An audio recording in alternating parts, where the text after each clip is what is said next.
Hello, नमस्कार। आप सभी का स्वागत है आज की कक्षा में। आज हम पढ़ेंगे भारत की विदेश नीति, जिसके अंतर्गत भारत अमेरिका संबंध का हमें अध्ययन करना है। चलिए शुरू करते हैं। आज की कक्षा के विचारणीय बिंदु रहेंगे भारत और अमेरिका का संक्षिप्त परिचय, भारत के लिए अमेरिका का महत्व, शीत युद्ध एवं भारत अमेरिका संबंध, भारत और अमेरिका संबंधों में पाकिस्तान का प्रभाव, गोवा समस्या एवं अमेरिका, भारत अमेरिका संबंधों पर चीन का प्रभाव, प्रधानमंत्री इंदिरा गांधी और अमेरिका, वर्तमान समय में भारत अमेरिका संबंध। आइए पहले हम दोनों देशों का संक्षिप्त परिचय प्राप्त करते हैं। वैसे तो दोनों ही देश विशाल हैं, दोनों ही देशों की संस्कृति अच्छी है, विकसित है, किंतु यदि राजनीतिक दृष्टि से देखें तो अमेरिका विश्व का प्रथम लोकतंत्र है, जबकि भारत विश्व का सबसे बड़ा लोकतंत्र है, अर्थात दोनों ही लोकतांत्रिक देश हैं। इसके बाद अमेरिका एक विकसित एवं शक्तिशाली देश है, महाशक्ति है, जबकि भारत एक उभरती हुई महाशक्ति है और एक विकासशील राष्ट्र है। साथ ही भारत एक गुटनिरपेक्ष देश है, जो रूस या कहें पूर्व सोवियत संघ के सदस्य रूस और साम्यवादी चीन के पड़ोस में हैं, जबकि अमेरिका पूंजीवादी देशों का नेता है। तो इस प्रकार हम यह कह सकते हैं कि अमेरिका और भारत का जो संबंध है वो बहुत महत्वपूर्ण एवं संवेदनशील संबंध है। हालांकि ये दोनों एक दूसरे से बहुत दूर हैं, किंतु वैश्वीकरण के समय में कोई भी देश या भौगोलिक दूरी मायने नहीं रखती है। और आज के समय में विदेश नीति में कोई भी देश अकेले अपनी विदेश नीति का संचालन नहीं कर सकता है, उसे दूसरे देशों के साथ संबंध बनाने पड़ते हैं, चाहे वो व्यापारिक हो, सांस्कृतिक हो, आर्थिक हो, शैक्षणिक हो, जो भी हो। तो इसी परिप्रेक्ष्य में हम एक बहुत ही संक्षिप्त में देखेंगे कि भारत और अमेरिका का संबंध उसकी आज़ादी के बाद से लेकर अब तक कैसा है।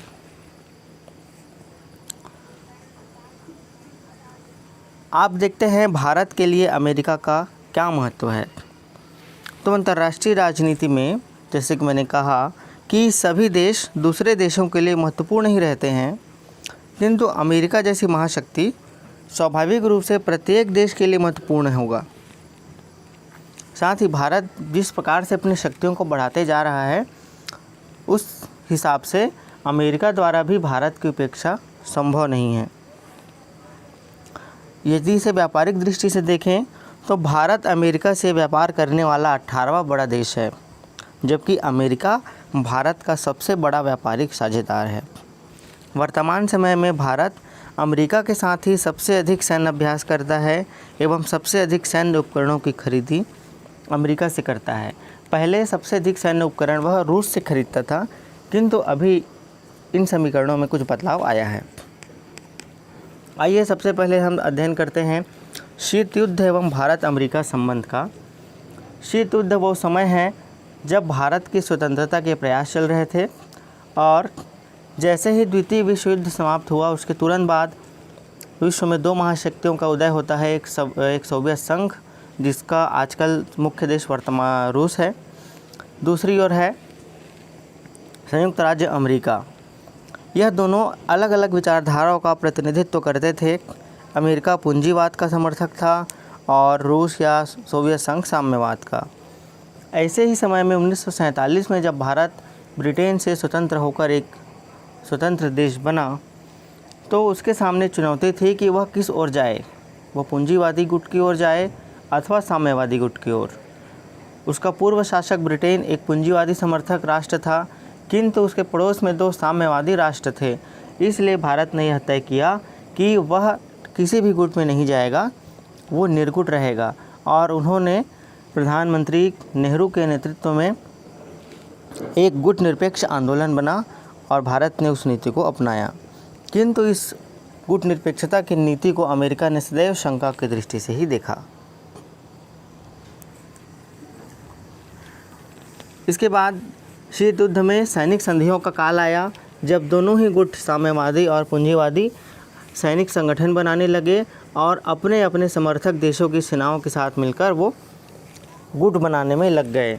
ऐसे में भारत किसी भी प्रकार के सैनिक संधियों में शामिल नहीं हुआ, क्योंकि वह विश्व शांति का समर्थक रहा है और कभी भी वह हिंसा का समर्थन नहीं करता है।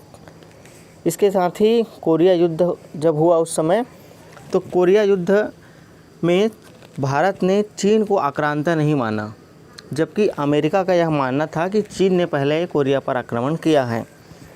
इस मुद्दे पर भारत और अमेरिका का रुख अलग अलग रहा, जिससे अमेरिका नाराज़ हो गया।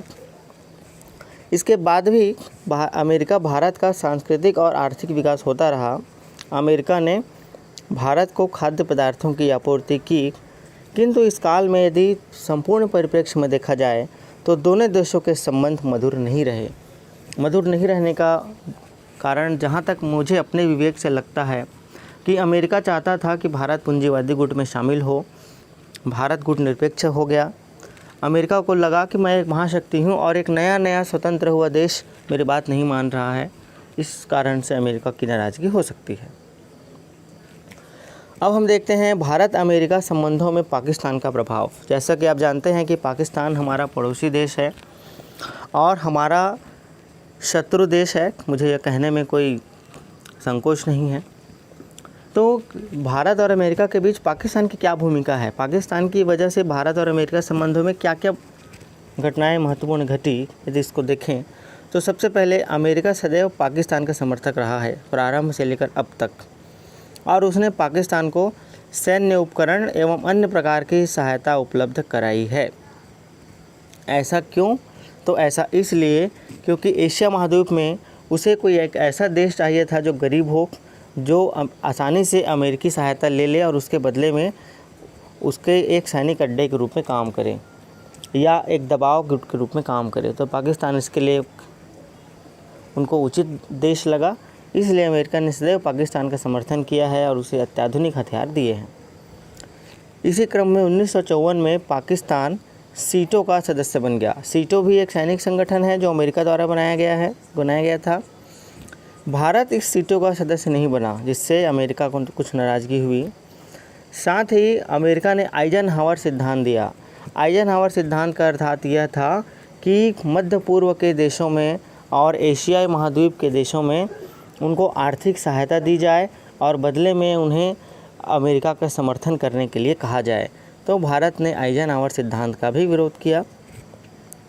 साथ ही पाकिस्तान को अमेरिका ने जो भी हथियार दिए उसका प्रयोग पाकिस्तान ने भारत के विरुद्ध सदैव किया है और आज भी करता रहा है। तो इस प्रकार पाकिस्तान को लेकर भारत और अमेरिका के जो द्विपक्षीय संबंध हैं वो कभी भी संतुलित नहीं रहे। अब हम देखते हैं गोवा समस्या। गोवा समस्या को देखने से पहले हमें यह पता होना चाहिए कि गोवा एक पुर्तगाली उपनिवेश था, डच जिसे हम कहते हैं, और पुर्तगाल नाटो का सदस्य था। नाटो भी एक सैनिक संगठन है अमेरिका के नेतृत्व में। तो पुर्तगाल नाटो का सदस्य था और वह गोवा पर अपना कब्जा नहीं छोड़ना चाहता था, जबकि भारत और गोवा, उस समय गोवा प्रदेश की जनता चाहती थी कि वो भारत संघ में मिल जाए। अब अमेरिका खुद एक लोकतांत्रिक देश है और वो साम्राज्यवाद का विरोध करता है, किंतु इसे अमेरिका का हम दोहरापन ही कहेंगे कि लोकतांत्रिक देश होते हुए भी उसने साम्राज्यवादी डच के विचारों का समर्थन किया। और जब भारत ने सैनिक कार्यवाही करके गोवा को भारत में मिला लिया तो अमेरिका ने भारत का विरोध किया। अब हम देखते हैं भारत अमेरिका संबंध पर चीन का क्या प्रभाव पड़ता है। तो भारत और अमेरिका संबंधों पर चीन का बहुत गहरा प्रभाव पड़ता है, क्योंकि चीन एशिया महाद्वीप का बहुत बड़ा देश है, साम्यवादी देश है और वह अमेरिका को भी परास्त करना चाहता है। साथ ही वह भारत को भी प्रभावहीन करना चाहता है, क्योंकि भारत के रहते हुए चीन एशिया महाद्वीप पर अपना दबदबा कायम नहीं कर सकता। भारत ही एकमात्र देश है जो चीन को चुनौती दे सकता है और दे रहा है। तो ऐसी परिस्थिति में इन तीनों के त्रिकोण से क्या संबंध बनेंगे, आइए देखते हैं। तो साम्यवादी चीन का पूंजीवादी अमेरिका ने सदैव विरोध किया है, जो कि स्वाभाविक भी है। साथ ही जब 49 के दौर में जब चीन में साम्यवादी सत्ता की स्थापना हुई तो साम्यवादी सरकार को कोई मान्यता दे नहीं रहा था। ऐसे में भारत ने ही सर्वप्रथम वहाँ की साम्यवादी सरकार को मान्यता दे दी।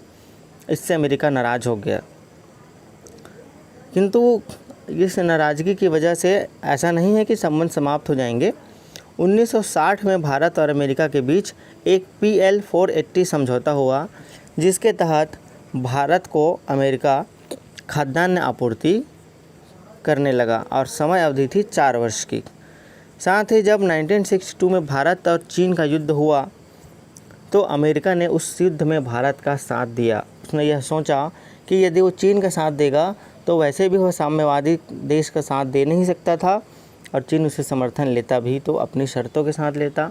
इससे कहीं ना कहीं अमेरिका की छवि कमज़ोर होती, यह अमेरिका कभी नहीं चाहता था। उसी समय एक महत्वपूर्ण घटना घटती है, वियतनाम युद्ध, और उस पर भारत अमेरिका संबंधों पर क्या प्रभाव पड़ेगा आइए देखते हैं। तो अमेरिका ने वियतनाम पर आक्रमण किया, किंतु भारत ने अमेरिका के इस आक्रमण की कार्यवाही की आलोचना कर दी। इससे अमेरिका इतना क्षुब्ध हुआ कि उन्होंने भारत के तत्कालीन प्रधानमंत्री का अपमान तक कर दिया। यह अपमान कैसे किया गया? तो उस समय प्रधानमंत्री थे लाल बहादुर शास्त्री जी और अमेरिका ने उन्हें अपने यहाँ आने का न्योता दिया था। किंतु जब लाल बहादुर शास्त्री की सरकार ने वियतनाम के विवाद पर अमेरिका का आलोचना कर दिया तो अमेरिका ने अपना जो न्योता दिया था शास्त्री जी को, उससे वापस ले लिया। यह किसी भी देश के राष्ट्राध्यक्ष का अपमान नहीं था, यह संपूर्ण देश का अपमान था और यह एक अच्छी घटना नहीं घटी। अब देखते हैं हम भारत पाकिस्तान युद्ध एवं अमेरिका। तो भारत और पाकिस्तान का युद्ध अभी तक प्रत्यक्ष रूप से 3 बार हो चुका है। 1948 में सबसे पहले, फिर 1965 में और 1971 में, और अप्रत्यक्ष रूप से देखा जाए तो 1998 में करगिल में हुआ था। और कुछ छोटी मोटी घटनाएं सदैव होती रहती हैं। ऐसी घटनाओं में अमेरिका का क्या रुख रहता है आइए देखते हैं। तो 1965 और 1971 और साथ ही करगिल युद्ध, ये तीनों युद्ध में पाकिस्तान ने भारत के खिलाफ अमेरिकी अस्त्र शस्त्रों, हवाई जहाज़ों आदि का प्रयोग किया और अमेरिका ने केवल धमकी दी कि वह पाकिस्तान को कि वो ऐसा ना करे, किंतु पाकिस्तान के खिलाफ कोई ठोस कदम अमेरिका ने नहीं उठाया। साथ ही 1965 के युद्ध में अमेरिका तटस्थ रहा और उसने चीन को भी तटस्थ रखा। इस प्रकार 1965 का युद्ध केवल 2 देशों के बीच ही लड़ा गया, भारत और पाकिस्तान, जिसमें बहुत बुरी तरीके से पाकिस्तान की हार हुई। वह टैंक युद्ध था, उसके बारे में फिर कभी बात करेंगे। तो यह देखा जाए तो भारत पाकिस्तान युद्ध में अमेरिका भले ही सामने से साथ न दे, किंतु अपने हथियार आदि वह पाकिस्तान को दे देता है और पाकिस्तान उसका प्रयोग हमारे खिलाफ ही करता है। अब हम आते हैं श्रीमती इंदिरा गांधी के काल में। इंदिरा गांधी जी के बारे में बात करना इसलिए आवश्यक है क्योंकि यही वह समय था जब भारत और अमेरिका के संबंध सबसे ख़राब दौर से गुजरे।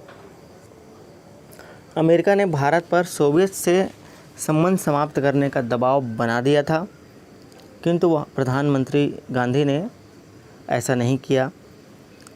किंतु 1966 में अमेरिकी दबाव के कारण भारत को अपने रुपये का अवमूल्यन करना पड़ा। साथ ही 1967 में नागा नेता फिजो को अमेरिका ने शरण दे दिया। यह वही नागा नेता है जो भारत संघ से विरोध करता था, एक प्रकार से भारत संघ का शत्रु था और अमेरिका ने उसको अपने यहाँ शरण दे दी, जिससे दोनों देशों के संबंध में खटास आई। 1967 में ही अरब इजराइल युद्ध होता है। अमेरिका इजराइल की तरफ से समर्थन करता था, जबकि इस युद्ध में इंदिरा गांधी ने अरब देशों का समर्थन किया। इससे फिर संबंध खराब हुए। साथ ही 1971 के युद्ध में, इसी युद्ध में बांग्लादेश का निर्माण हुआ था। उस समय अमेरिका ने पाकिस्तान की ओर से भारत को धमकी दी, दबाव बनाया और अपना 7वां बेड़ा बंगाल की खाड़ी में भेज दिया था। किंतु इंदिरा गांधी तुरंत सोवियत संघ जाती हैं और सोवियत संघ से 20 वर्षीय सुरक्षा संधि करके, रक्षात्मक संधि करके आती हैं और सोवियत संघ से संधि का इतना बड़ा प्रभाव पड़ा कि चीन और अमेरिका दोनों तटस्थ हो गए। उन्होंने पाकिस्तान की सहायता करने से इनकार कर दिया और फिर एक बार पाकिस्तान बुरी तरीके से भारत से युद्ध हार जाता है, उसके 2 टुकड़े होते हैं और बांग्लादेश नए देश के रूप में आ जाता है। तो इस प्रकार से इंदिरा गांधी जी के समय में भी भारत और अमेरिका के संबंध बहुत अच्छे नहीं कहे जा सकते। अब आते हैं कि वर्तमान परिप्रेक्ष्य में क्या है। तो भारत विश्व के बढ़ते प्रभाव के कारण और 2008 में आए अमेरिकी बाज़ार में मंदी ने दोनों देशों के बीच के समीकरण को बदल दिया है। इस समीकरण से हुआ यह है कि भारत और अमेरिका के संबंध अब सुधरने लगे हैं। साथ ही दोनों देशों के राष्ट्राध्यक्ष, भारत के प्रधानमंत्री नरेंद्र मोदी और अमेरिका के पूर्व राष्ट्रपति बराक ओबामा एवं वर्तमान राष्ट्रपति डोनाल्ड ट्रंप, इनके बीच मधुर संबंध रहे हैं, मित्रवत संबंध है और इनके व्यक्तिगत अच्छे संबंधों का जो लाभ है वो दोनों देशों को मिलता हुआ दिखाई दे रहा है। क्योंकि अब अधिकांश भारतीय मामलों में अमेरिका उसका समर्थन करता हुआ दिखाई देता है। जैसे भारत ने अनुच्छेद 370 जम्मू कश्मीर से समाप्त कर दिया, अमेरिका ने इसका स्वागत किया और इसे जब इसको लेकर पाकिस्तान संयुक्त राष्ट्र संघ में शिकायत करने जाता है तो अमेरिका सहित सभी देश कहते हैं कि यह भारत और पाकिस्तान का आंतरिक मामला है और 370 जो धारा है और जम्मू कश्मीर भारत का आंतरिक मामला है, इसलिए संयुक्त राष्ट्र संघ इस पर कोई कार्रवाई नहीं करेगा। अर्थात धारा 370 पर भारत के रुख का अमेरिका ने समर्थन किया। साथ ही बालाकोट एयर स्ट्राइक, अर्थात बालाकोट पाकिस्तानी क्षेत्र पर हमारे वायुसेना द्वारा एयर स्ट्राइक करके जो आतंकी ठिकानों को उड़ाया गया, उस पर भी भारत का समर्थन अमेरिका ने किया। इसी हमले में हमारा एक वायुसेना का कैप्टन अभिनंदन वर्तमान पाकिस्तानी इलाके में गिर जाते हैं। उनकी वापसी के लिए भी अमेरिका पाकिस्तान पर दबाव बनाता है। भारत के बढ़ते प्रभाव का यह सबूत है कि हमारे पायलट को लाने के लिए अमेरिका पाकिस्तान को कहता है कि उसका पायलट वापस कर दो। तो इस प्रकार कुछ सामरिक निर्णय जो भारत लेता है, अमेरिका उसका समर्थन कर रहा है आजकल। साथ ही वर्तमान में सबसे जो ज्वलंत मुद्दा है कोरोना बीमारी को लेकर, तो कोरोना महामारी पर भी भारत और अमेरिका के बीच दोस्ती देखी गई। अमेरिका ने हाइड्रोक्सीक्लोरोक्विन नामक दवाई की मांग की थी, जिसे भारत ने आपूर्ति किया है। साथ ही अन्य देशों को भी भारत ने आपूर्ति किया है, निर्यात किया है। साथ ही दोनों देशों में द्विपक्षीय व्यापार बढ़ रहा है और भारत अमेरिका का प्रमुख रणनीतिक साझेदार बन गया है। इसके साथ ही दोनों देशों की दोस्ती का या बढ़ते संबंधों का प्रभाव यह देखिए कि अभी कुछ दिन पूर्व ही भारत विश्व स्वास्थ्य संगठन के कार्यकारी बोर्ड के अध्यक्ष का पद भारत को प्राप्त हुआ है और लगभग 128 देशों ने चीन के खिलाफ इस कोरोना वायरस के चीन से फैला है इसकी जांच करने का निर्णय लिया है और यह अमेरिका भी सशक्त रूप से भारत के साथ इस मांग पर समर्थन दे रहा है। तो इस प्रकार हम देखते हैं कि भारत और अमेरिका के संबंध उतार चढ़ाव के दौर से गुजरते रहे हैं। अमेरिका शुरू में यह चाहता था कि भारत उससे दबकर रहे, उसके अंडर काम करे। भारत ने कभी यह स्वीकार नहीं किया, हालांकि उन्हें अपने रुपए का अवमूल्यन एक बार करना पड़ा। किंतु भारत और अमेरिका के संबंधों में अब सुधार आ रहा है, क्योंकि भारत का जो विश्व में कद है वो बढ़ते जा रहा है और इसी को देखते हुए हम यह कह सकते हैं कि दोनों देशों का संबंध उज्ज्वल है और दोनों देशों के हित में यह होने वाला है। धन्यवाद। अगली कक्षा में नया विषय पर बात करेंगे।